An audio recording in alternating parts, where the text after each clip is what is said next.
All right, here we go. Good deal. All right, well, thank you to everybody joining us here. We're going to get started in just a minute. If you haven't yet answered the poll yet, please do that. I'm going to also share my screen so that if you are joining us on YouTube, you can still look at those poll questions and try to answer those questions about evergreen trees. So we'll give you just about another minute here before we get started. Special thanks here to Brian and Stacy Helmig from Helmig's Tree Farm for joining us today. Once we get started here, I'll have them introduce themselves and tell you a little bit more about their farm.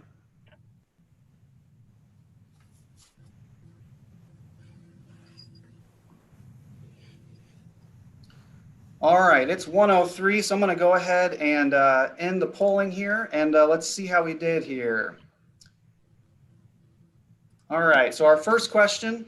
In what year were Christmas tree lights first mass produced? Surprisingly, the correct answer was 1890. 1890. So it's like most of us thought it was much, much later than that.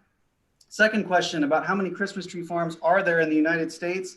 The correct answer was 15,000 Christmas tree farms. And then the third question, who was the first president to place a Christmas tree in the White House? The correct answer was C, Franklin Pierce, the 14th president of the United States in 1856. All right, with that, I want to welcome Brian and Stacy Helmig of Helmig's Tree Farm. So their farm is in Saybrook, Illinois in McLean County, so pretty close to right in the middle of the state. And we've got a video that we filmed at their farm. But before we do that, guys, would you like to introduce yourselves and just tell us a little bit about your farm first? My name is Brian Helmig. And I'm Stacy Helmig. And our farm located in McLean County, Saybrook, Illinois. We have 18-acre farm, about 7 acres in production with Christmas trees, probably right around 3,000 Christmas trees in all stages of growth, anywhere from a foot high up to 9 foot high. Excellent. And it's a family business, so all of our kids are involved in this whole process. From 15 years ago when we started it, we were out there, Brian was out there planting trees, we were bringing the little ones out to help. So it goes back way back, and we all have a vested interest in it. And it's been a real joy to see people come out to our farm to enjoy the trees that we have for sale. Definitely couldn't do it without the help of my family. So I think that's an interesting point. A lot of crops that are grown in Illinois, you're not worrying about what you're going to harvest 6 years from now, right? You're worried about what you're going to harvest maybe in a few months. And so after we watch the video, I want to talk to you guys some more about that, how your farm is definitely different than a lot of what we think of as farms in Illinois here. All right, well, we're going to go ahead and watch our video here, and we'll learn a little bit more about Helmig Tree Farm, and then we'll talk to the Helmigs a little bit more afterwards. So give me just 1 second here to get ready to share. All right, so we'll watch this video and learn more about Helmig Tree Farm. What we started in 2006 here was landscaping primarily. We grew shade trees. I had evergreen trees, pine trees, spruces. And then this over the years, it's kind of just Christmas trees now. I do some landscaping trees, but just they're pines or spruces, no more shade trees. The workload over the course of the year for my tree farm begins in the springtime, where we'll plant our seedlings, and you determine per acre, there's 43,560 square feet in an acre. Generally, I plant mine 7 feet by 7 feet apart, so I can get about 880 trees in an acre. Then late spring, early summer, you continue to weed, mow, and water those seedlings because they'll be vulnerable for that first year. It's just important to water them. Probably late July, early August, I start shearing my Christmas trees. When we shear a Christmas tree to get to the shape we want, we initially, if there are multiple leaders, we'll cut off the leaders, and just so we have one single leader. And then when you take your shear and you just go around the entire tree and you're shearing off any additional growth and keeping it close to the original shear line from last year. Late summer, early fall, I'll start spraying a colorant on some of my pines, the Scotch pine and the white pine.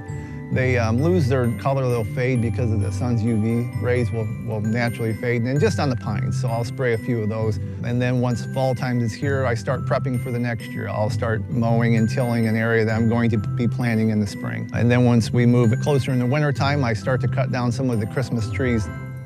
The planning part of it is extensive. You have to basically forecast what your future demand will be. It will take a tree anywhere from 6 to 10 years to sell. So you have to kind of base off what you're selling this year. I will base that off in 6 years, what I anticipate to sell. And I also have to factor in that anywhere from 15 to 20% of those trees won't reach a marketable shape or size. And what we do with those trees, we'll cut those down and turn those into wreaths. We make different shapes of wreaths, like a candy cane wreath and the cross wreath. And from there, we'll sell what we call little Charlie Brown trees. It's just a stump with a little twig, and those are pretty popular, believe it or not. We sell Christmas ornaments, we sell wreath hangers, wreath easels, tree care products, stuff to prolong the tree, and bags to take the tree out at the end of the season, and we sell tree stands as well. The customer can go out in the field and cut their own tree. You could walk 300 yards behind me to walk and find trees. You could walk 300 yards this direction or 300 yards this direction to find your tree, so there's plenty to choose from. Illinois has different growing zones. We're in 5B, Scotch pine, white pine, Norway spruce. Those are probably your dominant trees that will grow within our climate zone. So you got to keep that in mind. You got to make sure you're growing a tree that will survive in our heat and with the rain that we get. Well, the first thing we do here at the farm when a customer brings it in a tree, we stand up here against the barn where we have a measuring stick on the barn here itself. That gives us the height. And then once we know the height and the species of tree, we'll put a price tag on. We tear that bottom off and we give this to the customer. And this is where we get it ready to clean up and to give it a nice, even, fresh cut. And then from here, we'll take it and move it over to our shaker. We'll bring it over here to drill a hole in the base of the tree so that it will fit on the tree stands that we offer here. We'll move it over to the baling table. This compacts the tree, makes it easier to load into your house and onto your car. We do have pre-cut that we bring in, Fraser fir from North Carolina. So if the customer doesn't find what they want in the field, they have a pre-cut tree. And the trees we have here in pots, these are the smaller evergreens that I sell in the spring, summer, and fall to homeowners. But we have customers that like to buy living Christmas trees because they can utilize it as a Christmas tree, and then in the springtime they can plant in their yard and get the dual use out of it. I would say my favorite part about growing Christmas trees and selling Christmas trees is I'm outside working with the trees. I'm out in the environment, my environment. You kind of learn when to work with the seasons and when the seasons will work with you. I love that time of the year, Christmas time, because everybody's in a good holiday spirit and everybody's very cheerful. And it becomes a family tradition. I've had people call me, they've been doing this since they were a young kid. Now they're introducing their family to it. And their kids are now experiencing that and they'll pass it on to their kids, and they can come into a fireplace, they can sit around. We have hot chocolate, we have coffee and treats that they can enjoy. Why I chose to grow Christmas trees is at the time there was not really a Christmas tree farm around. It's a difficult business to be in, but it's also a rewarding business to be in. And you're just talking to people in the industry. Other tree farmers they're an excellent source of information. A lot of them have been in business for 40 years, and so they've learned from their mistakes, and by reaching out to them, I can learn as well. What I wish people would know about my Christmas tree farm is that it's a family farm. It's not just me here working. My wife and my 3 daughters and my son are all involved. And at the end, you're selling your product to a customer, and by the number of customers you have and return customers, it's nice to make new friends and meet new people. All right.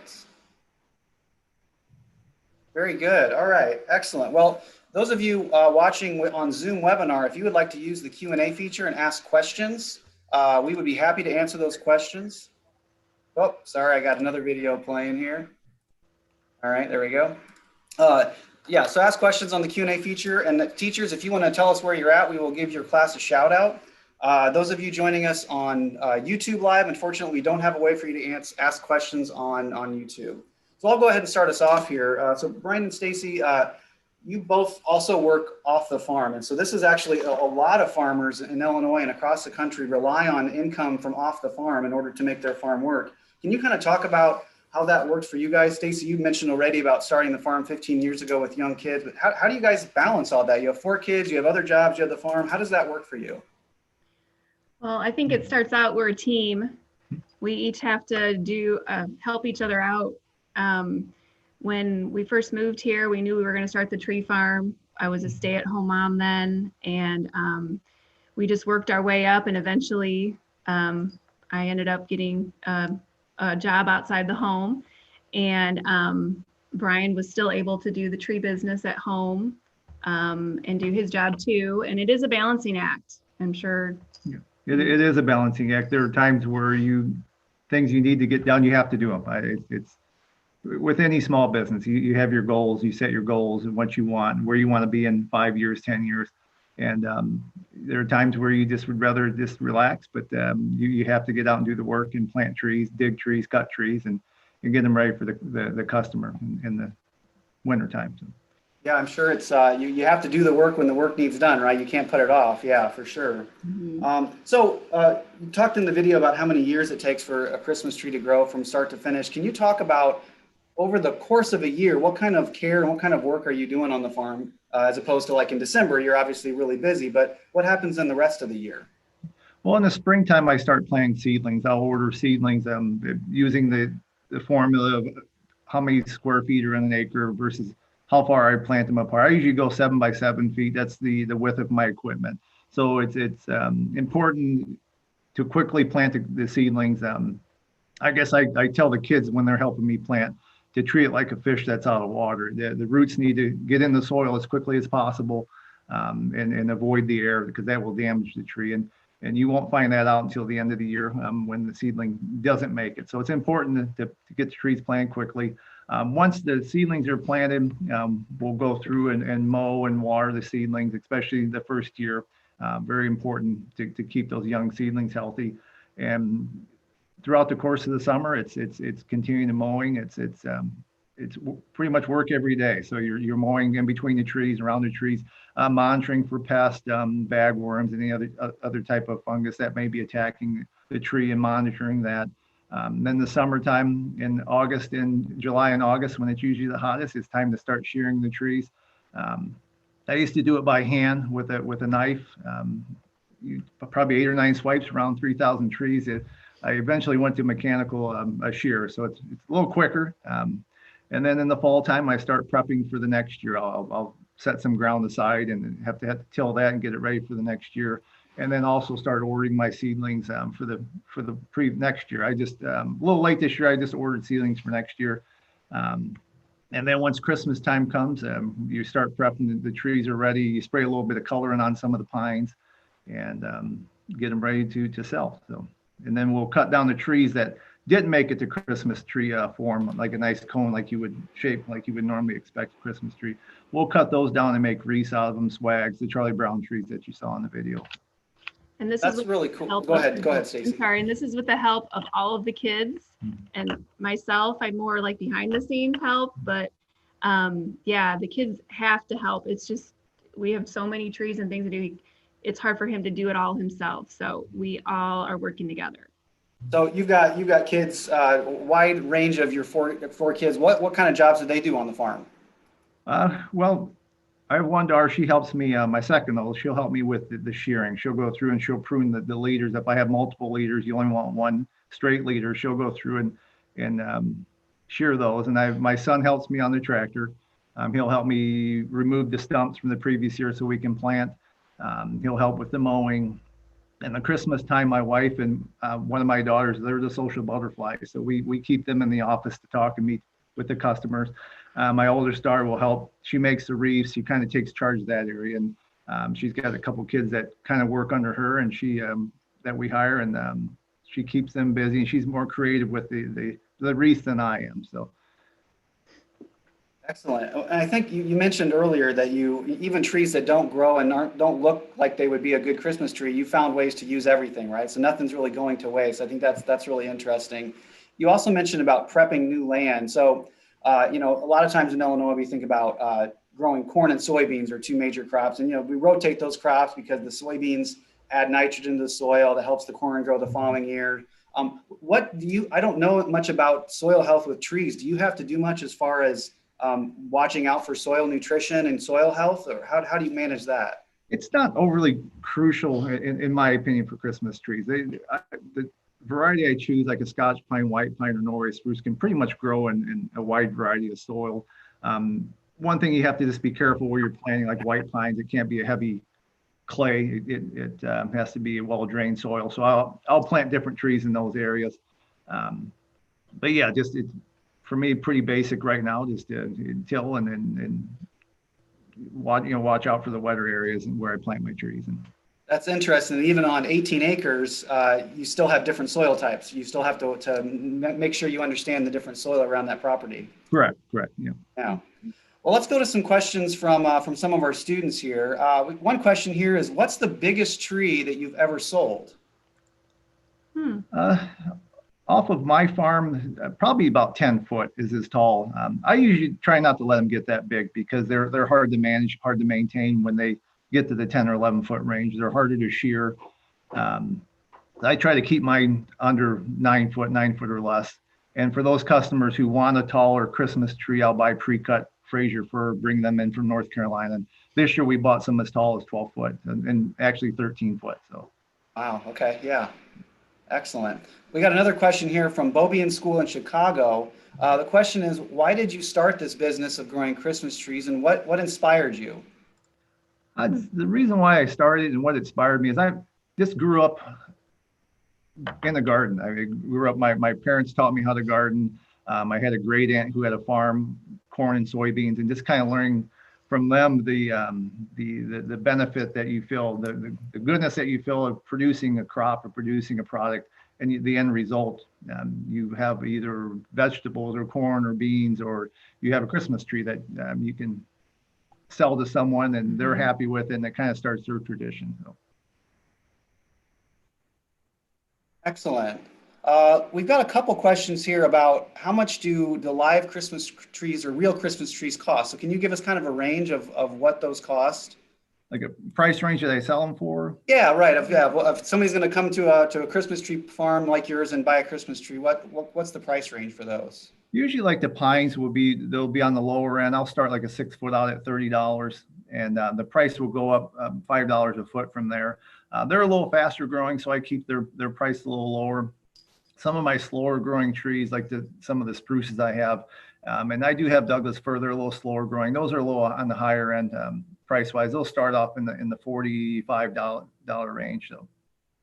And we've got another question, and you talked a little bit about it in the video as well, but can you touch on again kind of the life cycle of the trees, and how you said some of your trees have different length of life cycles until they're ready to harvest? Can you kind of talk a little bit more about that? The white pines, they'll be ready to grow or be ready to cut, in about 6 years. And some of the spruces and firs, it can be up to 9-10 years. Fraser fir, they're probably up to 12 years, 13 years to grow to a sizable sizable size. And I stay away from those because it just takes too long. And I've got a small farm, 7 acres, so I can't tie up acreage with a tree that it won't produce a product for 12 or 13 years. So. Yeah, sure, because you're investing money a lot of years in advance of when you're actually going to be able to harvest that. Yeah, okay, yeah, interesting. Let's see here. Let's see if you got any other questions here. Talk a little bit about the Charlie Brown trees. Somebody's asking, how many of the Charlie Brown trees do you sell? So how popular are those? There's one right there. All right. Yeah, we have some other ones. Those have been really popular because people can buy them and just set them on their desk or set them in a small spot in their house. That came about, we just, when you get a Christmas tree, you bring it in, you give it a fresh cut, and you're cutting about this amount off the bottom of the tree. And we were just throwing that away, throwing it into the fire for the first couple of years and burning them up. And we just kind of got the idea of just you stick a little branch in there, put a bulb on it, and we sell for $4 a piece, and they've gone pretty quick. I think last year we sold a couple hundred, and my son takes care of that, my 13-year-old son, so he's kind of in charge of that. So that's a it may not seem like a lot of money, but when you're in a Christmas tree farm, you're not just selling trees and wreaths. You sell care tree products, you sell little things like this, and all that adds up over the course of the season. Well, and again, it allows you to use something that would have gone to waste, and right. gives your family another job for the farm. So that's really cool. Yeah. Excellent. Yeah. It gives our 13-year-old son, Aiden, he keeps track of how many we sell, and he knows exactly how much money he's supposed to be getting for them and everything. So it's good that he's involved in that too. And they're learning what it costs to make a product. If you add a little bit to it, then you're going to either have to increase your price or not make as much of a profit off of that item. So yeah, there's Sure, been yeah. learning for them. So Yeah, excellent. Yeah, so they're learning some business things as well yeah, as some farming things. Yeah, excellent. Yeah.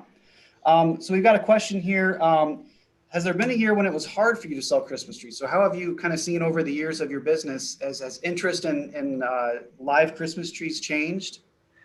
it has. I would say a couple, when I first started, it was just getting your name out there, yeah, getting people to know who you were, knowing what the customer wanted, what they liked, what type of tree they wanted and like. And I don't produce enough trees to get something for everybody. That's why I have pre-cut trees and bring them in.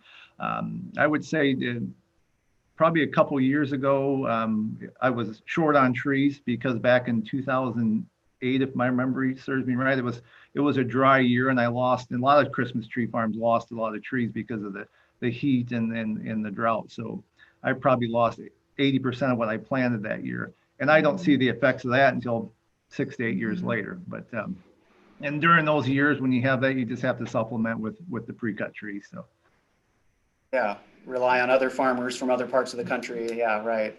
Along that same line, so what kind of challenges do you see with growing Christmas trees in Illinois? So you mentioned maybe at times water, so irrigation. Sometimes for some trees it's too wet, other times too dry. What other challenges do you have environmentally? I would say just managing the insects and the pests that will damage a tree, in particular bagworms. You have to get out and address those early in the spring, like in May. Deer can also play havoc on a tree farm. They can do quite a bit of damage, so we just have to manage the pest. And I would say with deer and insects, that can be detrimental. And with the younger trees, I know you talked about that earlier, just with water. And you can have a nice wet spring and then the water shuts off in the summer, and then you're dragging out irrigation and getting trees water, and that's a lot of work, but it's necessary. I love the quote that you had towards the end of the video. That you said something like, "You learn to work with the seasons, and when the seasons will work with you." And I think that sums up, no matter what kind of farming you're doing, that sums it up really well, right? There's so many things that you can't control, and you just have to do the best you can with what you have, right? Right. Yeah, exactly. Mm-hmm. All right, another question we've got here. What is it like to share your home with so many people during the holiday season? What's that like? Because not a lot of farms invite that many people to their place like you guys do. So can you kind of talk about what that's like? Well, the reason why we live where we live is because we wanted some land that was attached to the house, because we knew that we were going to be busy on the farm and we didn't want to have to go somewhere else to work on the trees. And so that has worked out really well. When you start seeing people coming to your house, where your residence and your farm, it's like, wow, where are all these people coming from? And then you're like, it's such a neat thing. It's like I get to share my love for my home and my property with other people, and it's a good feeling. And I've gotten to know a lot of people that come in throughout the years that I recognize, and it's just a really happy environment, and it's really nice for all of our own children to be a part of that too, to welcome people to our farm. And at first for me, it was nerve-wracking because you're trying to sell your product to a customer, and but you just listen to the customer. And when I first started off, I didn't have a lot of the equipment I have now. And you would have customers say, well, do you shake the tree? Do you bale the tree? You just kind of keep those things in the back of your mind. And then you add that service the next year. And you just kind of build it slowly. It's not built all in one season. So you just kind of build up over the years. And you just a lot of good mentors out there in the Christmas tree industry, a lot of good farmers out there visiting their farms and learning what they do, what's worked for them. The Illinois Christmas Tree Association, they have meetings every year, and you learn a lot from a lot of people in the industry. So just taking that information and building your business to fit your customer needs. So, yeah. I think that's a good point for our students to know, is it's not like when you started this 15 years ago that you just knew how to do it, right? You weren't really good at it you starting out, but you're learning every single year. And so I think that's an important lesson, that it's maybe it takes a lifetime of learning and there's still more to learn. So I think that's good for all of us to hear that. Yeah. You mentioned shaking the trees. We've got a question here asking, if you cut the tree, is it technically still alive? And how do you take care of it? And could you kind of talk about the shaker machine that you had there and what that's used for as well? Yeah, it is a living Christmas tree because you do have to keep it watered. After you cut a tree down, you have about 2 hours to get it in the water before the bottom will start to seal up again and not take in water. So it is a living tree that has to be watered. And the first week or so, it'll take in quite a bit of water, up to 2 to 4 gallons. So you just have to maintain the tree, have a good Christmas tree stand where you can maintain the water. The shaking part of it is important too, because that will shake the needles, any dead needles, any debris that's in there that may have accumulated throughout the course of the year. It shakes all that free. Also too, it'll shake loose. We get little praying mantis egg sacs. It'll shake those loose too as well, because once that tree warms up in someone's house, the egg sac can hatch. I haven't any complaints, but they can hatch once it warms up, and then you have probably about 100 little praying mantis in your house, and that's a great Christmas surprise. I love that. Yeah. Yeah. I'm sure some kids would really like that. Yeah. Their parents. It keeps on giving there. Yeah. Right. That was probably the long-winded reason why we shake the tree. It's just to clean it up for the customer, for their house. Yeah, sure. Yeah. Well, again, you talked about part of what you do is service as well as growing. You're providing a service as well. So that's part of that service. Yeah. And the parents and the kids like to see that too. They like to see the tree being the dancing shaken. Christmas tree. So yeah, sure. Well, we are almost out of time. I want to do a quick lightning round, just some quick questions that both of you can kind of answer quickly here in the last couple minutes that we have. And so hopefully these are easy, quick things to answer here. So my first question for both of you is, what is something that you know now that you wish you knew in your first year farming? How much work? Yeah.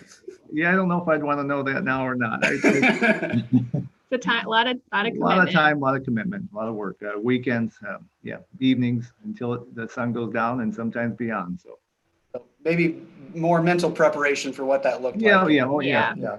More now. So this might be a similar answer. What's the most challenging thing for you about running a Christmas tree farm? I would say just making sure to maintain the trees, getting out there and mowing and maintaining the new seedlings. That can be pretty challenging because the weeds and grass grow very quickly in the field. So. Sure. All right. What is your favorite tool on the farm? And if you have different favorite tools, then both share, please.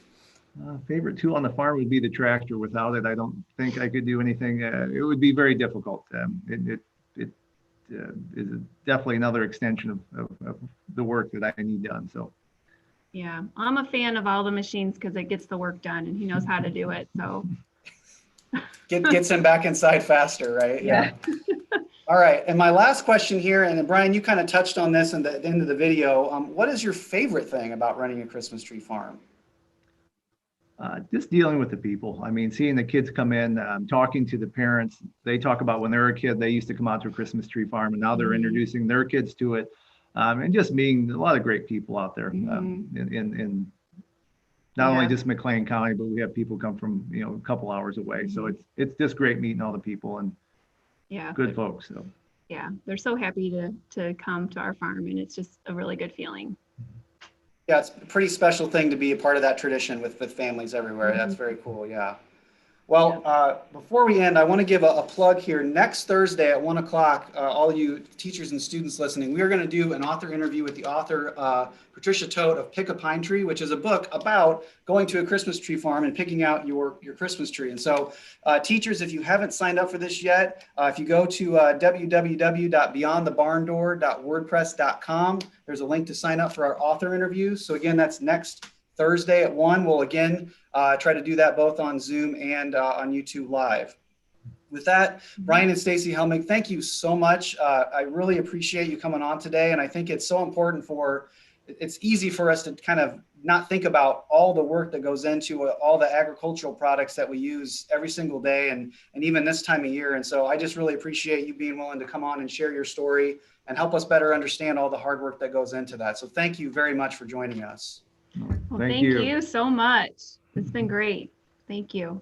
All right, that will be the end. Our next field trip is going to be in January. We are going to go to a dairy farm in Northern Illinois, and that one's going to be a little different. We're going to do that one all live. And so instead of pre-recording a video, you're going to see exactly what that dairy farm looks like over the course of the day during that field trip. So we'll be sending out information about that soon. Thank you for joining us, everybody, today. Brian and Stacy Helmig, thank you. And Merry Christmas, Happy Holidays, and best of luck as you continue with your season. Okay, Merry thank you. Christmas. Merry Christmas, everybody. Thanks, everybody. Mhm.